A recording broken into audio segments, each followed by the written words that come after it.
panggung teater beda dengan panggung kehidupan biasa. Itu. Jadi panggung teater itu adalah kehidupan yang ditampilkan atau kehidupan yang dipanggungkan. Itu ada realitas kedua. Ini mah realitas kehidupan. Tapi realitas kedua itu adalah di panggung. Bagaimana kita menceritakan kehidupan di dalam kehidupan. Dalam proses kreatif tentunya kerja teater itu bukan kerja individu, tapi kerja kolektif dan atau bisa dibilang kerja ensemble ya. Kerja kolektif, kerja ensemble, karena memerlukan banyak unsur pendukung. Ya anak sekarang lebih dimanjakan dengan teknologi yang pada akhirnya nonton ke gedung kesenian itu adalah sesuatu hal yang mahal. Kalau dulu kita sampai memaksakan untuk datang itu benar-benar effort gitu ya. Assalamualaikum warahmatullahi wabarakatuh. Halo semuanya, selamat datang kembali di Ruang Publik. Pada episode kali ini kita akan ngobrol dengan salah seorang aktor sekaligus sutradara yang sudah lama menekuni dunia kesenian teater ya. Pada episode kali ini kita akan ngobrol terkait perjalanan kisah inspiratifnya gitu dalam mendalami dualitas peran sekaligus. Kita langsung sambut saja, ini dia Kang Arif. Halo Kang. Halo. Apa kabar Kang? Alhamdulillah sehat. Alhamdulillah sehat. Nah, kita akan ngobrol terkait kesenian teater ya Kang yang selama ini akan geluti mungkin ya. Nah, saya tuh penasaran Kang, bagaimana awal mula terjun pertama kali Kang ke dunia kesenian terutama teater Kang? Oke. Awal mulanya ya dulu berteater itu sejak sekolah ya. Sejak sekolah saya kenal teater itu ketika saya sekolah di Man Cipasung. Awal sekali mengenal teater saya melihat ya pertunjukan teater itu baik yang dilaksanakan di gedung kesenian ataupun kalau dulu itu sering ada acara di rumahnya Kang Acep. Di rumah Kang Acep Janjam itu sering ada acara teater itu. Kemudian saya tertarik ya saya join untuk belajar teater di Sanggar Kobong namanya waktu itu, dan tentunya seiring berjalannya waktu saya lebih ke mengeksplor puisi yang kemudian pernah beberapa kali dibawakan secara teatrikal begitu ya. Jadi puisi dibawakan secara teatrikal juga pernah. Kemudian mengeksplor naskah-naskah drama dan juga ya begitulah berproses mengikuti latihan-latihan teater. Selain itu ya apresiasi itu hal yang wajib bagi orang-orang yang mau bergelut di dunia teater.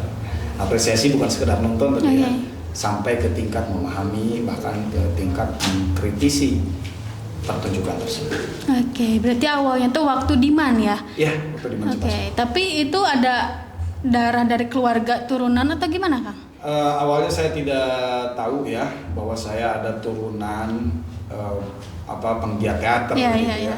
Setelah saya kuliah saya baru tahu ternyata kakek saya dulunya pemain sandiwara Cirebon. Nah saya aslinya sih turunan dari Kuningan. Oke. Ya, ternyata setelah saya bergelut di dunia akademik teater, kakek saya malah aki ge baheula sok main sandiwara. Baru keungkap itu ya. Baru keungkap gitu. Ternyata gitu ya. Karena background keluarga saya rata-rata pendidik ya. Bapak, ibu pendidik gitu ya. Nah, tapi ternyata kakek saya dan satu-satunya di keluarga yang melanjutkan kemampuan untuk berakting itu saya dari kakek saya itu. Yang bergelut akhirnya di dunia teater gitu. Ya saya nggak ada lagi gitu ya, karena rata-rata pendidik di keluarga besar. Gitu. Lalu Akang masih ingat nggak peran pertama kali debut gitu loh? Jadi apa dan bagaimana rasanya gitu? Debutnya waktu di Man Cipasung ya. Debutnya saya pertama kali yang teatrikal puisi tadi. Kalau nggak salah saya membawakan puisi terjemahannya Goethe kalau nggak salah. Saya lupa judul puisinya apa ya. Di situ ya saya berperan sebagai apa di situ ya, karena puisi itu nggak jelas ketokohannya gitu ya, karena tidak diciptakan tokoh dalam puisi. Kalau dalam teater, first impression atau kesan pertama saya pentas itu saya bermain monolog justru. Saya bermain monolog, membawakan naskah Amat Jaga. Gitu. Bermain monolog. Bukan Amat Jaga. Ketika masih di Mancipasung. Monolog si Rabin. Judulnya si Rabin. Ya, dan itu dilombakan gitu. Jadi lomba monolog saat itu di STSI Bandung tahun 2005. Iya, tahun 2005. Berarti itu pertama kali perform langsung ke Bandung? Iya. Wah, keren banget. Langsung ikut festival monolog. Dan saat itu masih menjadi juara harapan. Bertahap ya? Iya, karena waktu itu masih kelas 10. Saya masih kelas 10 waktu itu, kelas 1 ya. Kelas 1 Mancipasung tahun 2005. Iya. Gitu.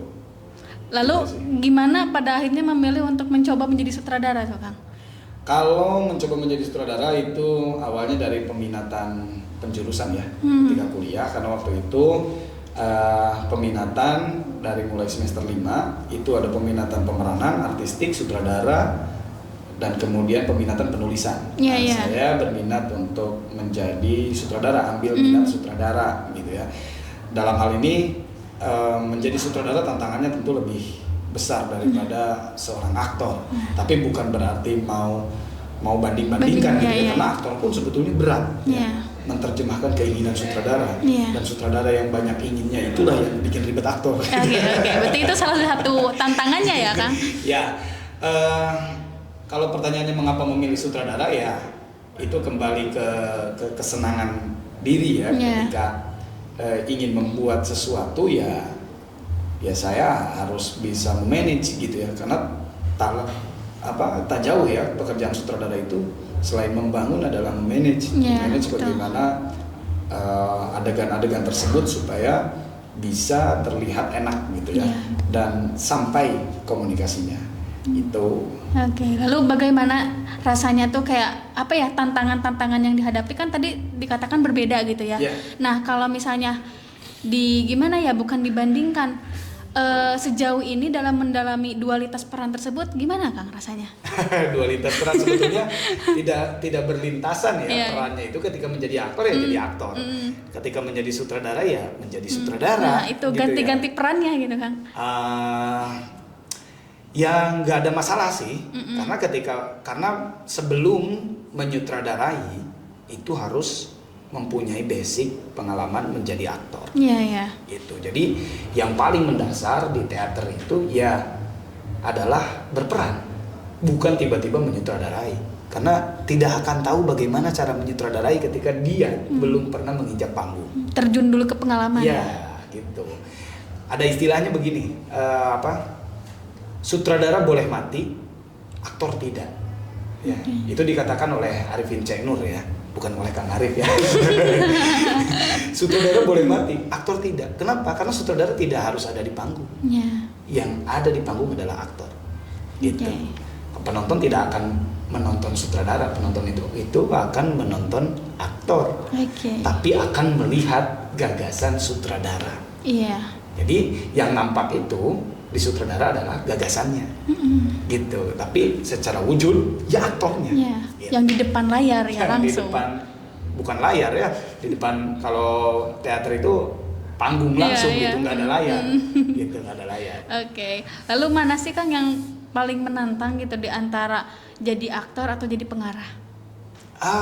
Yang paling menantang jelas jadi pengarah, karena harus mengarahkan aktor-aktor supaya sesuai dengan apa yang dikonsepkan oleh pengarah atau sutradara. Gitu jelas. Bahkan ketika menyutradarai satu pertunjukan, misalkan aktornya belum matang sebagai aktor atau dia katakanlah baru belajar gitu kan, sampai sutradara harus memberikan contoh bagaimana sih berperan itu, bagaimana dulu ya. Iya, bagaimana cara mendalami karakter, bagaimana cara dia jalan atau cara dia bicara dan lain sebagainya. Banyak yang harus dieksplor. Gitu, apalagi ya misalkan anak-anak sekolah gitu ya, anak-anak sekolah yang memang masih minim pengalaman. Ya seperti saya dulu, saya juga oleh guru saya waktu itu diberikan contoh. Iya. Selain saya menonton, kemudian saya juga diberikan contoh. Oke. Harus berlakunya seperti apa gitu kan. Dari mulai cara bicara, cara berjalan, kemudian cara berekspresi gitu ya. Gitu. Jadi sutradara tantangannya jelas lebih besar. Selain dia punya gagasan, punya konsep, ya, dia juga harus menjadi nahkoda panggung. Oke, ngekanter semuanya ya. Iya, jelas. Meskipun sutradara itu dibantu oleh para penata ya. Karena dalam teater itu ada para penata yang lainnya, ada penata musik, penata artistik gitu ya. Ada juga penata kostum, penata lighting gitu. Iya. Dan semua itu akan berpusat secara konseptual itu di sutradara. Oke. Guru saya pernah bilang begini, kamu kalau mau menjadi sutradara, yang harus ada di pikiran kamu adalah satu pertanyaan, kamu mau ngomong apa? Gitu. Karena yang akan didengar oleh penonton, yang akan diterima oleh penonton, itu adalah gagasannya. Kau mau bicara apa di situ? Hasil pikirannya ya yang tertuang. Sebelum menentukan naskah. Ya, kalau sutradaranya menciptakan naskah sendiri, ya berarti dari awal penciptaan naskah itu harus sudah terbayang. Lu mau ngomong apa sih? Gitu kan? Lu mau ngomong apa dalam pertunjukan ini? Gitu. Oke. Lalu aku penasaran juga kalau misalnya Akang itu kan berangkat dari nol gitu ya, waktu teater gitu kan. Nah, proses jatuh bangunnya tuh gimana sih Kang yang menjadi tantangan gitu? Ada rasa kapok atau gimana ketika ya kita tuh masih banyak belajar gitu Kang? Iya, kalau saya kapok saya nggak akan lulus kuliah mungkin ya. Karena kuliah saya jurusan teater. Ya kalau saya kapok ya mungkin saya pindah ke manajemen kayaknya, atau ke akuntansi lah ya. Jadi sarjana ekonomi mungkin ya. Tapi enggak. Saya menempuh pendidikan atau akademik dalam jurusan teater, justru itu ada satu hal yang menarik bagi saya. Tapi ini ketemunya setelah saya lulus malah. Setelah saya lulus, saya merefleksi lagi. Kok saya jadi tahu kehidupan masa lalu dan bahkan saya mengetahui kehidupan masa depan dari belajar teater. Kenapa tuh Kang? Kenapa ya? Iya. Penasaran. Ya Teteh kalau mau tahu kehidupan masa lalu dan masa depan belajar teater. Karena kita membaca naskah drama. Kebayang nggak naskah drama yang dibuat tahun 60-an, tahun 70-an? Kita jadi tahu. Menyelami langsung ya. Iya. Gak sekadar baca, gak sekadar mengingat, tapi kita memperankannya gitu. Iya. Memperagakannya. Gitu. Oh begini ya kurang lebih situasi tahun 60-an itu. Oh begini, bahkan kita sampai mencari kalau kita mau menggambarkannya pure latar waktunya tahun 60-an misalkan, kita harus mencari nih ornamen-ornamen tahun 60-an. Iya kan? Benar. Kostum-kostumnya. Gitu kan? Iya. Kemudian kalau dari sisi sosialnya gitu, seperti apa sih pergaulan tahun 60-an dan itu kita dalami, kita cari. Yang masa depan. Ya, dulu Arifin C. Nur saya pernah baca naskahnya. Itu ada di naskah judulnya Magma kalau nggak salah. Itu ada satu tokoh Waska namanya ya, tokohnya Waska yang dia berjalan-jalan ke bulan untuk mencari kematian. Jadi si Waska itu dia hidup abadi. Ya, dan dia udah bosan hidup, dia mencari kematian sampai ke bulan. Nah, kenapa si Waska hidup abadi? Si Waska hidup abadi itu atas keinginannya, tapi akhirnya dia bosan. Ketika dia mencapai keinginan, sebelum mencapai keinginannya, dia datang ke seorang dukun lah katakan, seorang dukun. Dan dukun tersebut menyarankan untuk coba kamu makan dadar bayi. Nah, itu kan betapa imajinasi sang pengarang itu sangat liar ya, betapa liar gitu imajinasinya. Sampai memakan dadar bayi, dia bisa hidup abadi. Tahu nggak? Itu nyata. Iya. Coba Teteh cari informasinya di Google ya. Sop bayi itu ada di Cina. Dan itu bisa memperpanjang usia, khasiatnya ya, dan vitalitas. Saya kaget. Agak gitu. creepy ya. Iya, makanya saya baru menemukan jawaban.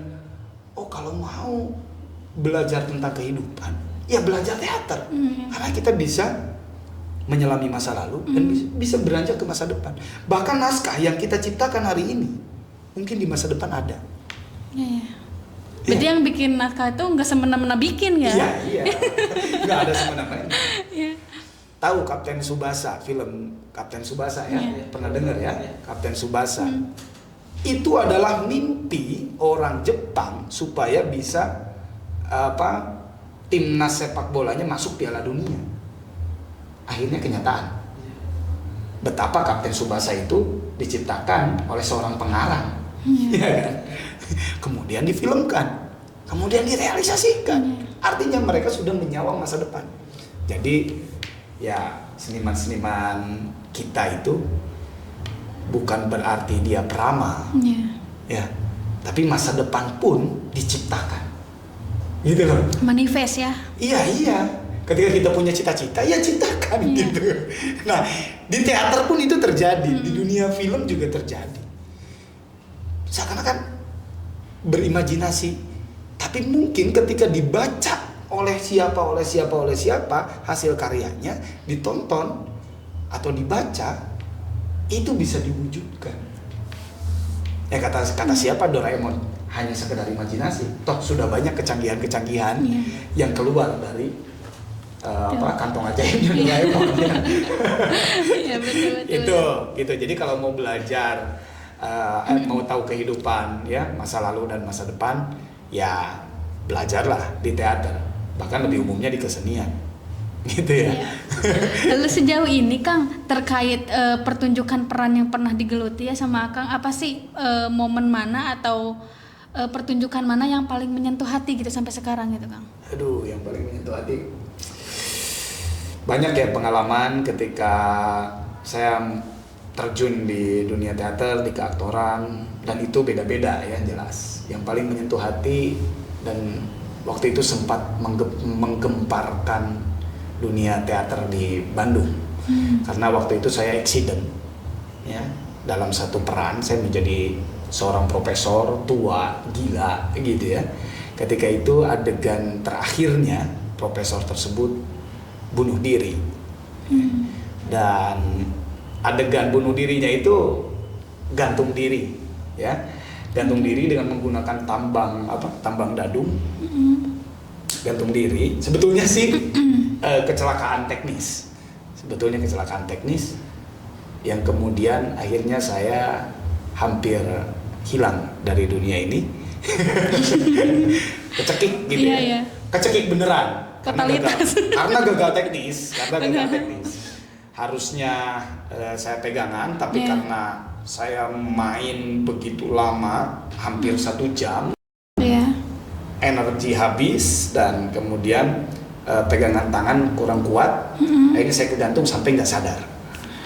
Bahkan kata orang yang melihat itu sudah berbusa gitu ya. Dan ya hampir sedikit lagi Jeroil sudah di depan mata. Tapi alhamdulillah ya Pak. Tapi alhamdulillah. Dan tentunya kesan-kesan dalam setiap garapan ya beda-beda ya. Beda-beda. Ketika saya pentas di mana, di Bali, di Lombok, di Manado, semua punya kesan masing-masing. Tapi yang paling mengerikan justru yang bukan menyentuh hati ya. Karena yang tersentuh hatinya itu adalah penonton sebetulnya, bukan aktornya. Gitu. Yang paling mengerikan pengalaman saya itu. Maka harus selalu berhati-hati dalam hal-hal teknis di panggung gitu ya. Karena panggung itu media yang paling jujur. Ketika aktornya tidak menguasai teknis dengan benar, itu bisa terjadi kecelakaan panggung. Gitu. Meskipun sudah berlatih ABCD ya demikian rupa, tapi ketika kontrolnya kurang, itu jadi pelajaran. Ya saya juga tidak menyalahkan konseptor atau sutradara atau pengarah, karena dalam latihan saya selamat. Tapi begitu pentas, saya kecelakaan. Karena mungkin energi sudah habis. Maka dari itu persiapan bagi aktor harus benar-benar gitu ya, harus benar-benar matang gitu. Gizinya harus terpenuhi, iyalah. makannya harus Tenaga benar, ya. gitu kan, olahraganya juga harus benar, Air putih juga gitu. ya. Minumnya juga harus benar, terus nge-save energi di tubuhnya harus benar supaya enjoy ketika main di panggung. Karena berbeda ya, main teater dengan main film. Main film bisa cut-to-cut. Oh, main teater ketika sudah di panggung, ya sudah nggak bisa cut-to-cut. Gitu. Langsung ya. Langsung nggak bisa diedit gitu ya. Kalau udah kecelakaan ya udah kecelakaan gitu. Paling yang dilakukan adalah improvisasi kalau ada kecelakaan itu. Oke, lalu peran yang disukai gitu Kang selama menjalani peran itu jadi peran antagonis atau protagonis atau bagaimana Kang? Saya suka semua peran. Iya, mantap. Mau jadi antagonis, mau jadi protagonis ya, mau jadi foil atau detragonis dan lain sebagainya. Saya suka semua peran.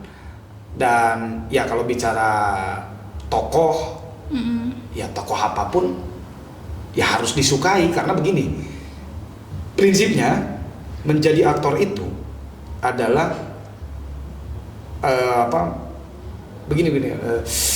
untuk menjadi bukan untuk menjadi aktor, aktor itu adalah orang yang sangat pintar tapi sekaligus orang yang sangat bodoh. Kenapa demikian? Karena aktor itu bisa menjadi presiden, bisa menjadi dokter, bisa menjadi profesor, bisa menjadi orang gila, tapi aktor tidak akan pernah bisa menjadi diri sendiri.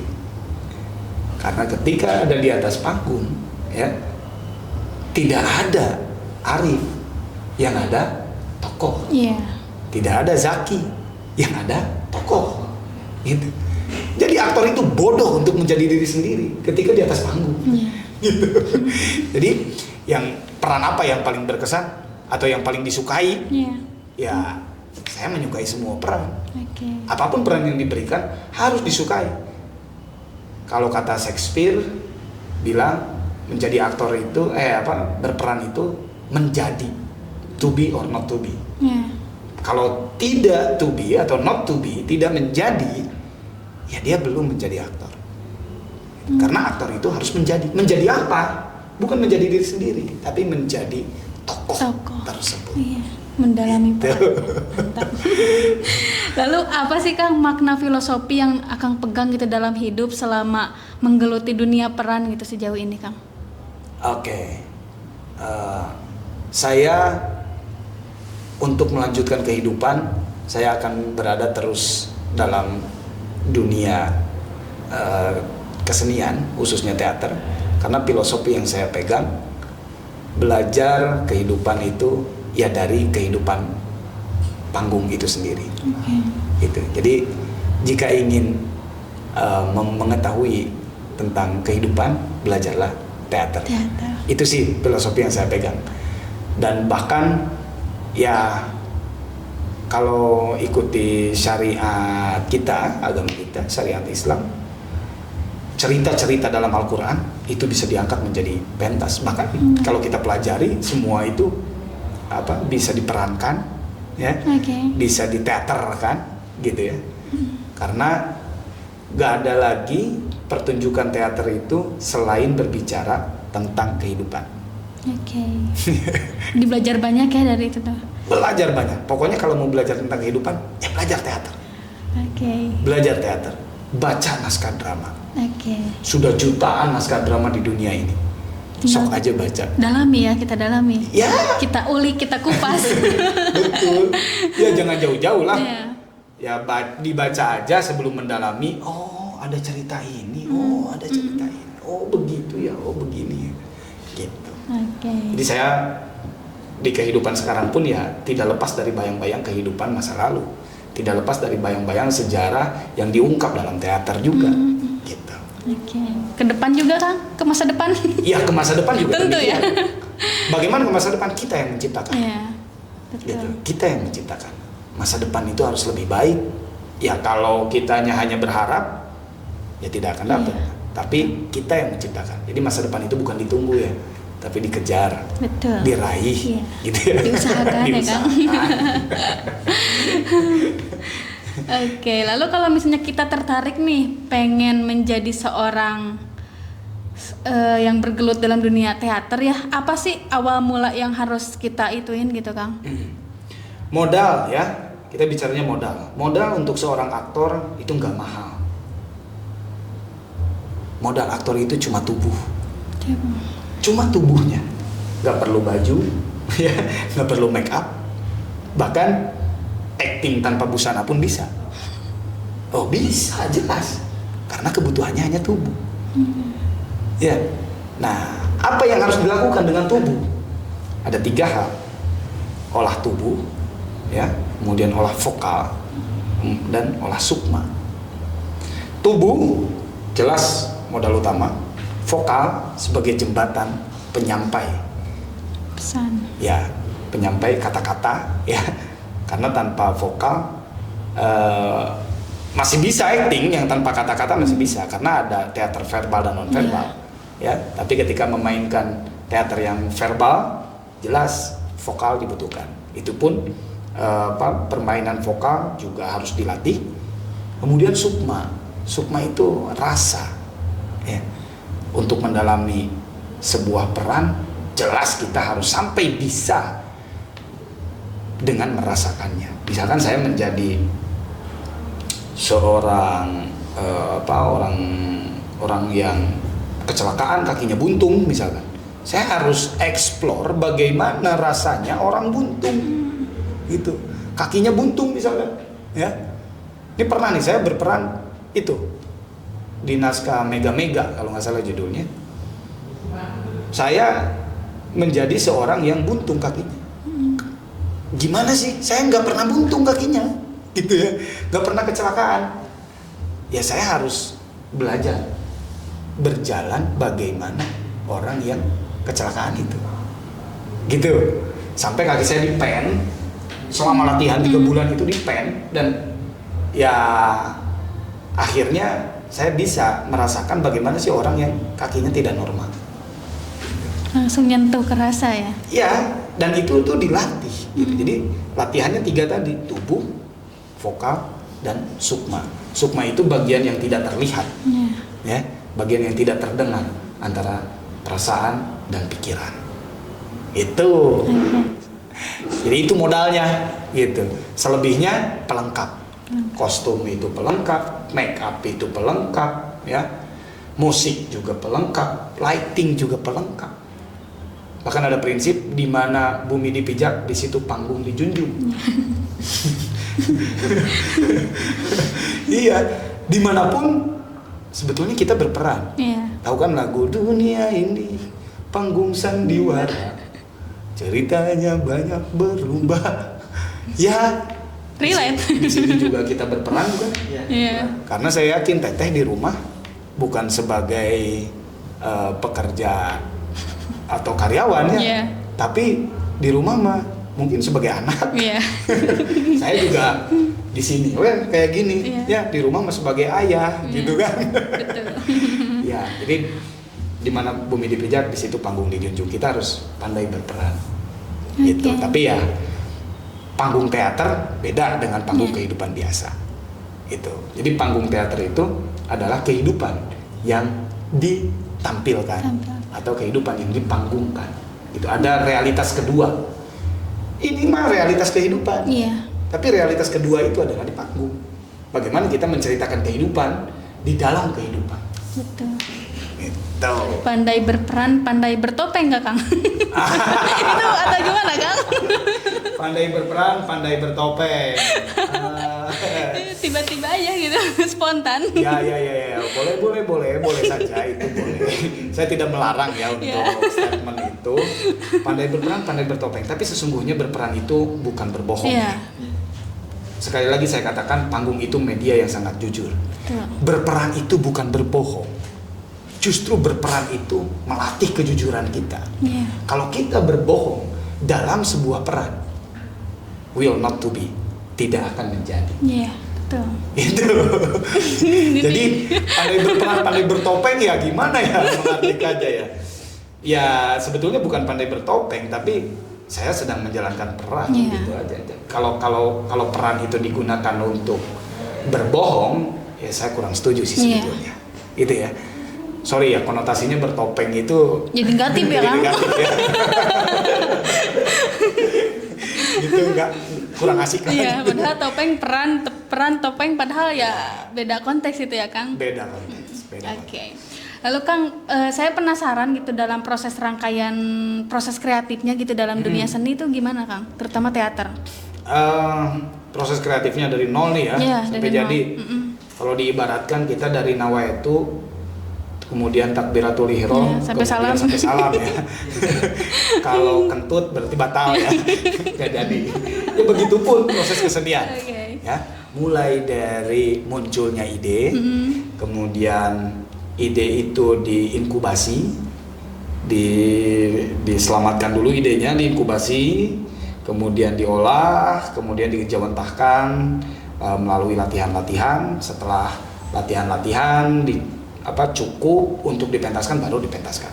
Oke. Gitu ya, itu proses kreatifnya secara singkat ya saya ceritakannya. Karena kadang-kadang banyak juga yang sudah menjalani latihan tapi tidak jadi pentas.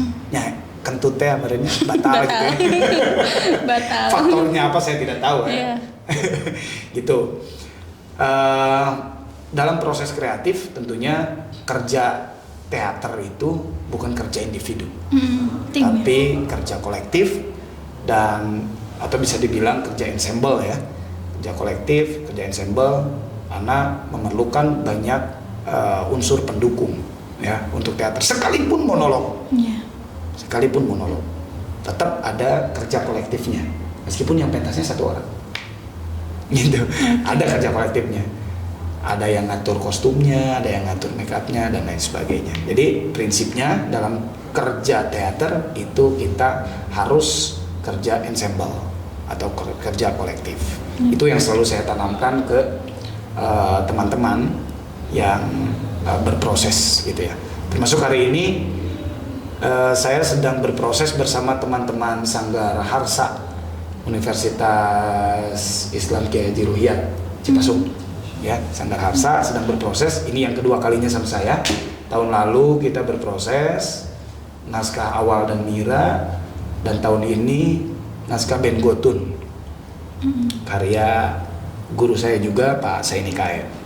Insya Allah kalau tidak ada hambatan, kita sudah nawaitu ya, sudah menjalankan proses. Kalau tidak ada hambatan, assalamualaikumnya nanti di bulan Oktober.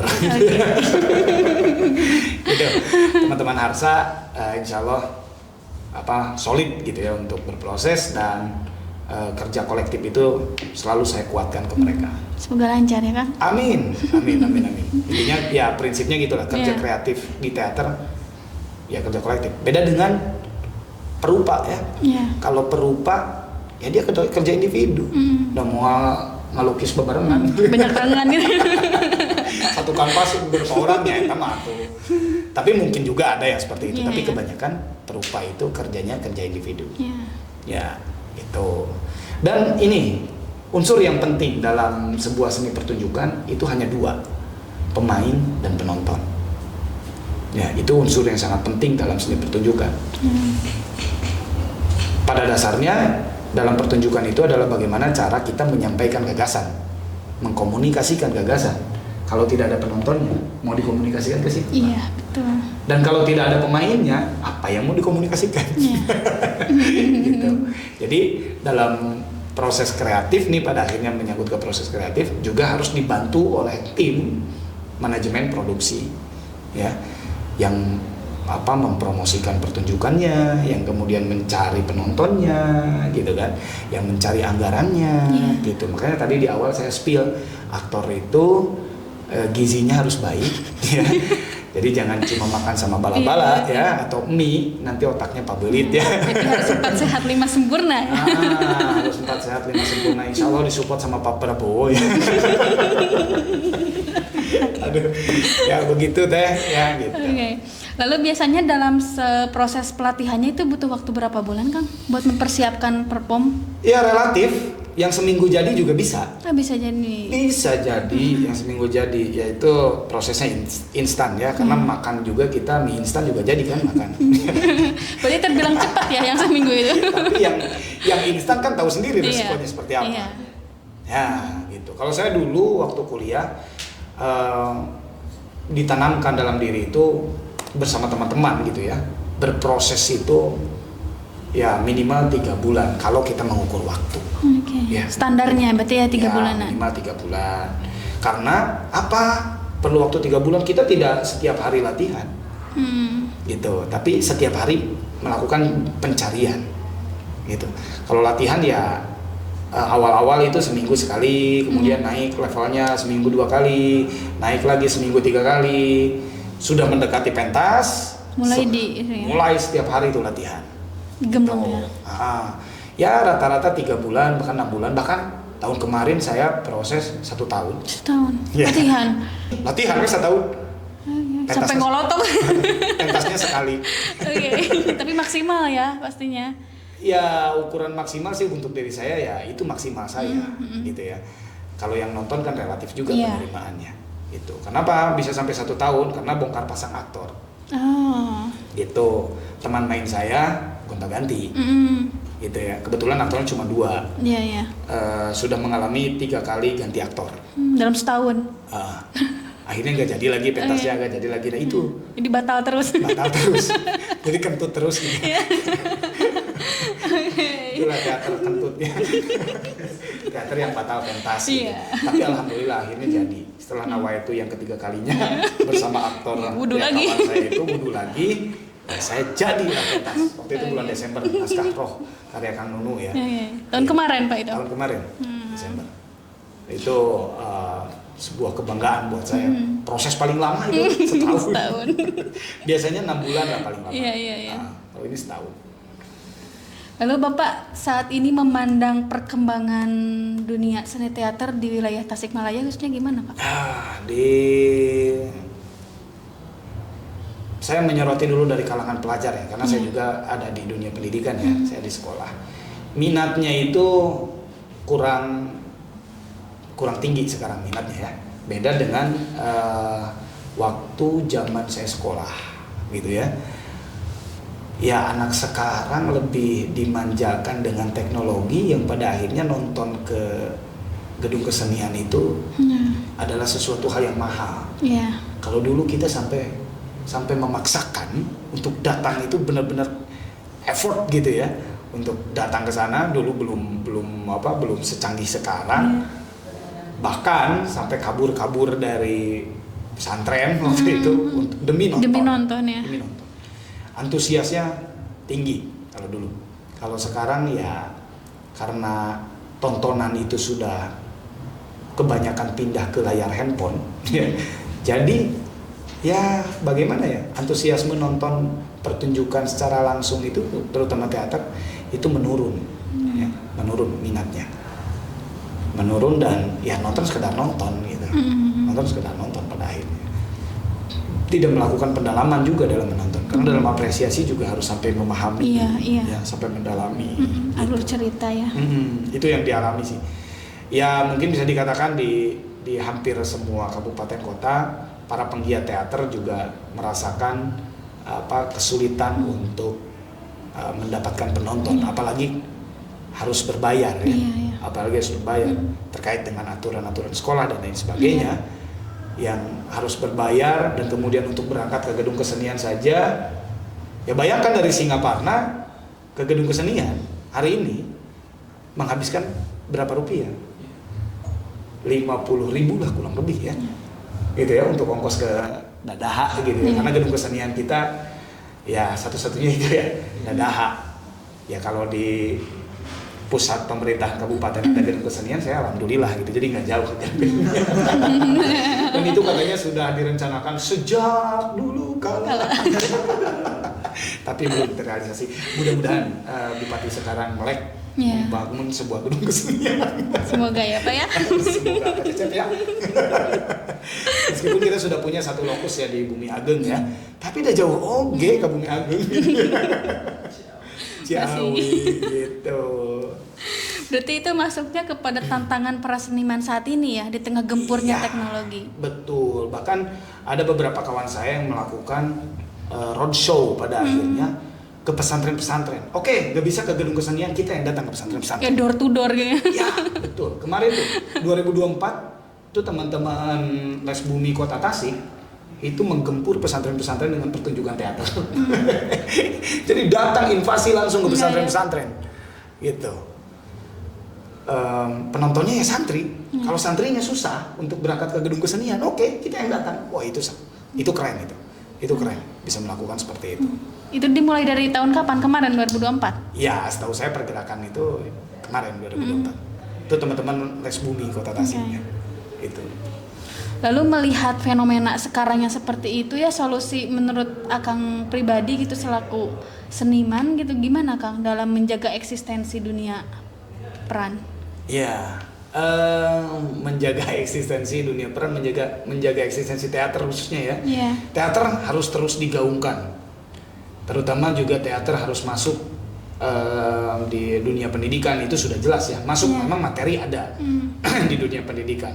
Dan saya berharap support dari semua elemen untuk dapat terus menyaksikan pertunjukan-pertunjukan teater. Karena jika teater ditinggalkan penonton, ya selesailah riwayatnya. Teater akan beralih ke layar kaca dan tidak akan senikmat teater Langsung. yang ditonton secara langsung. Mohon maaf, seni pertunjukan itu sifatnya mutlak. Iya. Sekalipun dipentaskannya 3 kali dalam satu pertunjukan yang sama, tapi kalau teteh nonton tiga kalinya teteh nonton, itu akan merasakan hal yang berbeda. Karena mutlaknya itu terikat oleh ruang dan waktu.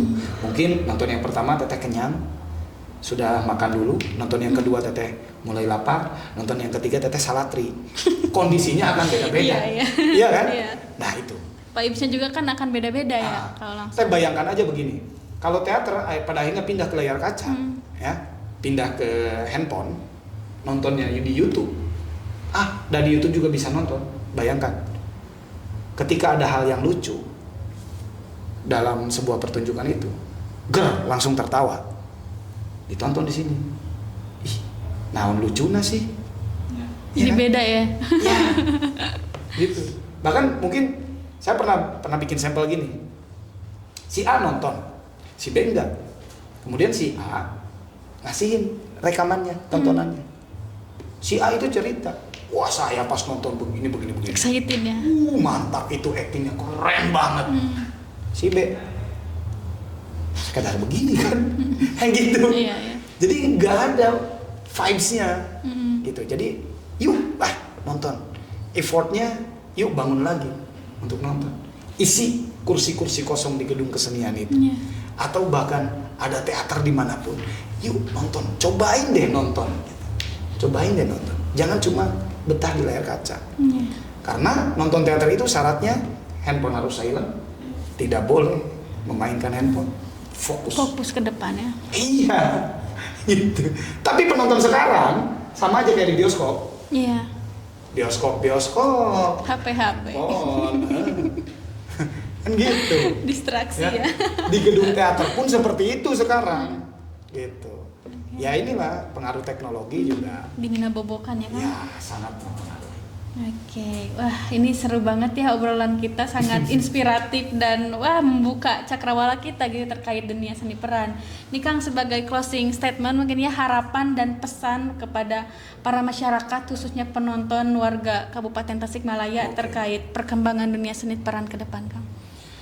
Harapannya dunia seni peran tetap ada dan menjadi satu kekuatan untuk memperkaya hasanah kesenian di Indonesia, ya, karena kita juga sudah menyaksikan banyak sekali seniman-seniman, kawakan, aktor-aktor yang keren, ya, yang kemudian dia berprestasi baik di dunia nasional ya ataupun di dunia internasional. Banyak sekali, jangan jauh-jauh yang sering kita tonton juga di TV, itu mereka juga sudah melewati akademi teater atau pelatihan teater. Jadi yuk belajar berperan dengan sungguh-sungguh, karena ketika kita mempelajari peran itu dengan sungguh-sungguh, kita akan bisa berperan dalam dunia nyata dengan sungguh-sungguh. memainkan peran kita, gitu. Ketika di kantor jadi apa, di rumah jadi apa lagi, di pasar jadi apa lagi, gitu ya. Ketika kita memahami bagaimana caranya harus berperan, insya Allah saya yakin kita akan bisa berperan dimanapun, gitu. Dan sekali lagi dari saya yang terakhir, jika ingin belajar tentang kehidupan, belajarlah teater. Pelajari naskah-naskah drama, pelajari peran-peran itu. Maka kamu akan merasakan bagaimana kehidupan itu mengalir dan dunia ini berputar. Kadang di atas, kadang di bawah, kadang nyuksruk, kadang terbang. Gitu ya. Luar biasa sekali. Ini episode yang insightful sekali ya, Kang. Oke, Kang. Mungkin karena waktunya terbatas ya, Kang. Semoga kedepannya kita bisa ngobrol dengan hal-hal yang lebih spektakuler lagi tentunya ya, Kang. Terima kasih atas waktunya, Kang. Iya, oke. Satu lagi ya dari saya. Boleh? Sekaligus ini mempromosikan pertunjukan yang sedang saya garap ya. Naskah Ben Gotun karya Saini KM yang insya Allah akan dipentaskan di bulan Oktober 2025 bersama Sanggar Harsa Universitas Islam Kiai Haji Ruhyat Cipasung. Insya Allah untuk waktu yang lebih tepatnya dan tempat di mana kita akan pentas akan diinformasikan kemudian, dan mudah-mudahan Dinas Kominfo di ruang publik ini juga bisa turut mempromosikan pertunjukan kami bersama Sanggar Harsa. Tunggu tanggal mainnya untuk naskah Ben Gotun karya Saini KM, sutradara saya sendiri. Terima kasih. Jangan lupa nonton ya. Jangan nonton ya. Oke, itulah episode kita kali ini. Sampai jumpa pada episode selanjutnya. Terima kasih. Wassalamualaikum warahmatullahi wabarakatuh.